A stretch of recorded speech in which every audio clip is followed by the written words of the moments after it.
my name is Caitlin, and I will be introducing our country and discussing various unique cultural practices. Hi, my name is Almadina, and I'll be discussing a common condition found within the cultural group.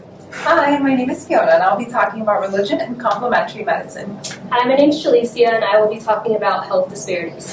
Hi, my name is Lauren, and I'll be talking about values and treatment. We have chosen Mexico as our country to research because who can turn down a nice taco or some fully loaded nachos? Not your average nurses! But in all seriousness, with much controversy going on politically, we wanted to shine light on the fact that whether where we live, our culture, and our race, we are all humans and we should be treated equally.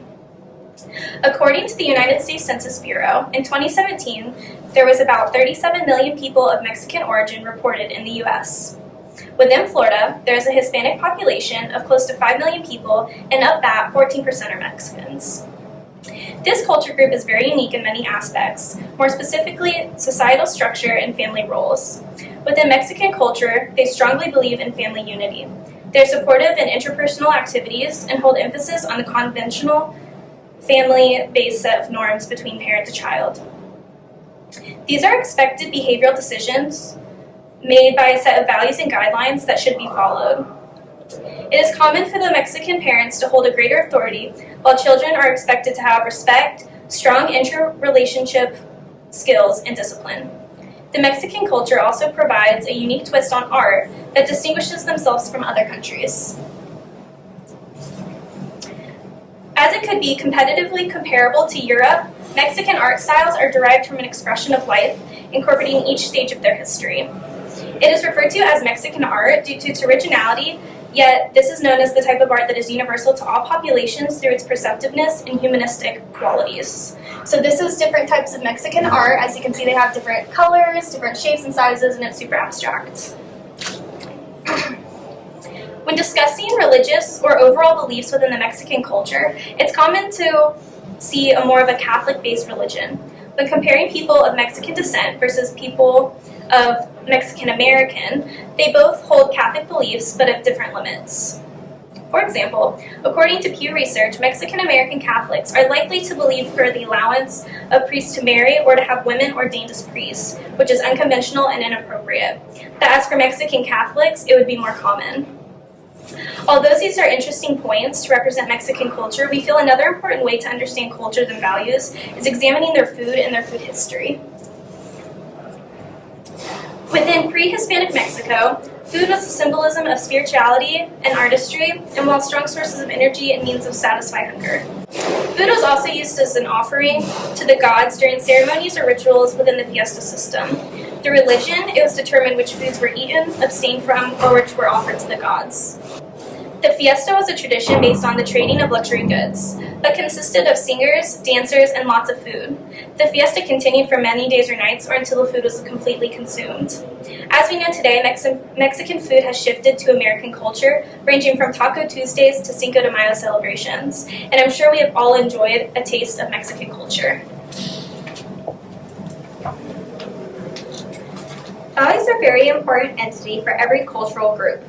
Value is defined as a person's principles or standards of behavior, one's judgment of what is important in life. Some values are especially important in Mexico, such as family, religion, and respect. Family has been found to be the key value of this culture as it is essential because it equals unity, which is the equivalent to strength. Family members are there to be a role model, a support system, and people that they can turn to in difficult times. Respect ties into family as parents in this culture are respected highly for what they do. Religion is a huge value for this culture. Religion and church defines the belief for good and evil spirits, which can affect everyone's well-being. Many people in Mexico see religion as part of their identity. People place idols in public places as well as their homes. People of this country revolve their lives around the values and the importance to keep them true to who they are. A common condition found within the Mexican culture is diabetes. Diabetes is defined as the abnormal metabolism of glucose and elevated blood glucose levels. When compared to non-Hispanic whites, the occurrence of diabetes was higher for Mexicans throughout various age ranges. Adults of Mexican origin living in the U.S. have one of the highest prevalences of diabetes, 23.8% compared to 11.3% of non-Hispanic whites. Individuals of Mexican origin also had impaired fasting glucose and glucose intolerance, both of which are indicative of abnormal glucose metabolism and often considered precursors to diabetes. Type 2 diabetes has caused a state of emergency in Mexico and is a major health problem among the Mexican population on both sides of the border. Factors that make Mexicans susceptible to diabetes are food insecurity and low socioeconomic status, poor access to health services, health disparities within the healthcare system, and communication barriers such as limited literacy or English proficiency. There are two types of diabetes. Type 1 diabetes is the complete deficiency of insulin, and type 2 diabetes is caused by either reduced or increased insulin secretion.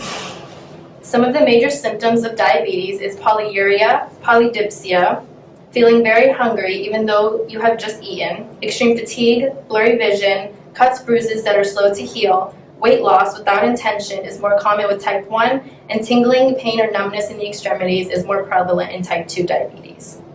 The main focus regarding treatment of diabetes is self-management and control. With type 1 diabetes, the body no longer produces insulin, so treatment includes subcutaneous insulin injection several times a day. An insulin pump would also be sufficient and provide the body with a steady dose through a 24-hour period. This is different types of ways to check your blood glucose, and then if you look here, it's different medications and insulins given. And then this is foods to avoid and enjoy when on a diabetic diet. Treatment for type 2 diabetes may only require a lifestyle change, including a diet change, weight loss, or an increase in physical activity. Insulin may also be used in some cases. Some oral medications might be needed. Those with type 2 diabetes are usually started off on metformin, which lowers the amount of glucose produced by the liver and helps the body use insulin better and may also aid in weight loss.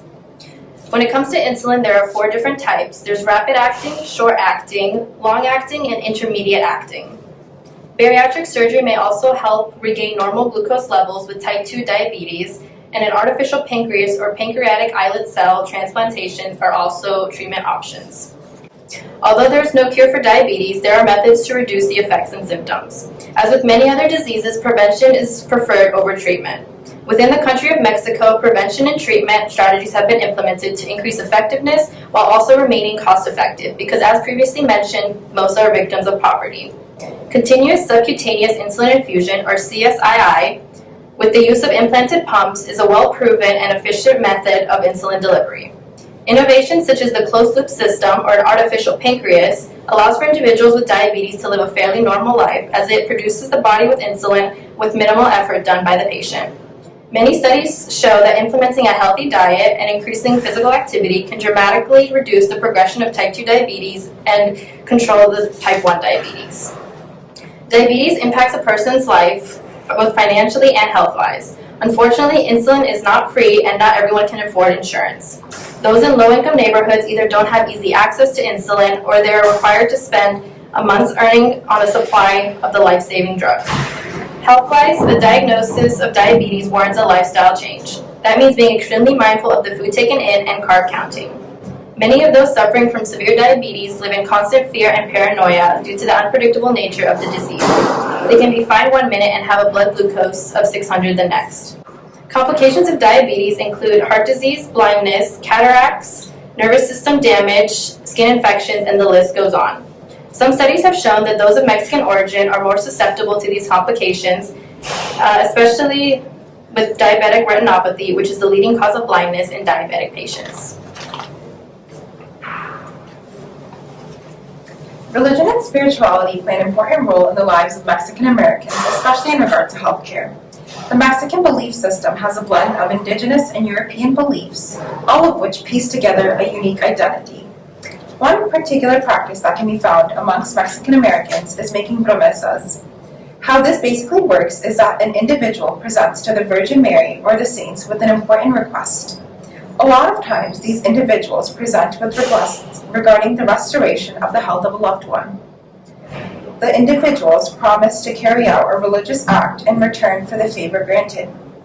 Oftentimes, these religious acts can consist of a pilgrimage to a holy site or perhaps an act of charity. Religious beliefs are extremely valued in the Mexican culture, and as Caitlin and Lauren had mentioned, so are family ties. Praying for the healing of a loved one amongst families demonstrates the family unity. The popularity for the use of complementary and alternative medicine has also been on the rise in Mexico.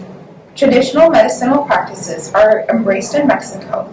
Examples of complementary and alternative medicines include acupressures, remedies, reflexology, bath flower remedies, and herbal remedies. The use of such remedies are more common in low-income populations, as the use of prescribed medications can be very costly. Mexico does have alternative medical practitioners who take courses for Reiki and acupuncture. These practices serve an important role in the lives of Mexican Americans, and so it has to be understood by healthcare professionals that these cultural differences do indeed exist and they must be respected. Being open-minded to these practices will ensure the speedy recovery of our patients of Mexican origin in a holistic manner.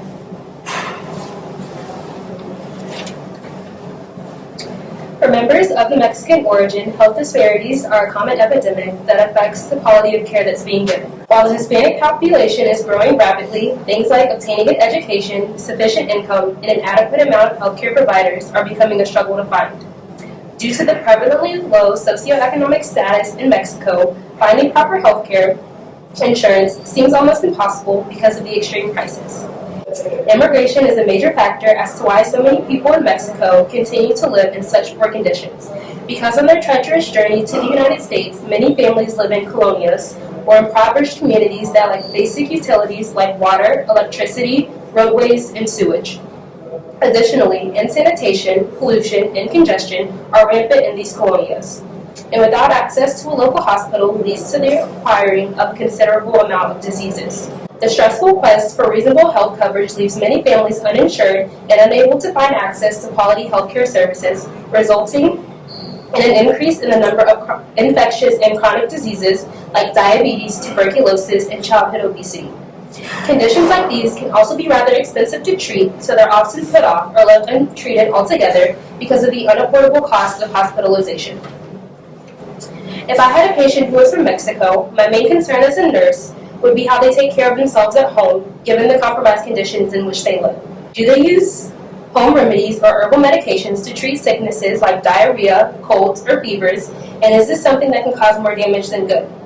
It would be important to know if they have ways to access clean water, food, and proper disposal of their waste to prevent diseases like cholera and C. diff. Determining if my patient takes preventative health measures like boiling any bacteria out of the water, washing hands after using the restroom and before meals, and disposing of waste far from any streams or rivers used for water supply. With the underdeveloped living conditions in Mexico, many members of this group tend to migrate to better areas like the United States, which can have its pros and cons. Although the living conditions are better in the United States, there is a language barrier created that makes it difficult for Mexicans to adapt because their primary language differs from that English language in America. So when treating patients within this group, I would want to know if they understand an adequate amount of English or if they would need a translator. Another factor that affects the lives of Mexicans within the U.S. is the fear of actually going to the hospital to seek help because some have immigrated here illegally. Although receiving help that could drastically benefit their health may seem like a no-brainer, the fear of being deported back to Mexico is something that just isn't worth the risk. As a nurse, I would reiterate to these patients that it is our job to take care of them to the best of our abilities, regardless of any legal situations that they may be involved in. Treating someone of a different culture can be difficult in the sense of many barriers. Barriers can include, but are not limited to, language, disease types, cultures, and values. If I was to treat a patient of this cultural group, I would make sure to give them the knowledge of wellness, education to prevent diseases, and to overall make sure that the barriers are not a problem. When promoting wellness to this cultural group, I would make sure to tie in values that are important to them and have it be around their overall needs. Providing education on a healthy lifestyle, but making sure they understand and repeat back all that they have learned to see if they have comprehended the information. Preventing disease in this cultural group would be tied into education, as I would let them know the consequences and how they can overall prevent and treat some of the common diseases like diabetes, TB, and childhood obesity. I would let them know that diabetes can overall damage other organs if not treated properly. TB needs a drug regimen since it is highly contagious and that it is most common in tight houses with poor ventilation, and that childhood obesity can be prevented with proper diet and the encouragement and doing of activity. While educating a patient of this cultural group, I would treat them like anyone else while overcoming barriers. Barriers such as language can be fixed with a certified interpreter, culture and values can just be the understanding of what they need, and disease types will just be educating them on how to prevent and treat them. Treating someone of a different cultural group should not change the overall level of care that they are given. Even if barriers are present, you should still be able to work around them as they can be vital for your patient's safety. Thank you for traveling to Mexico with us. Adios! Go Bulls!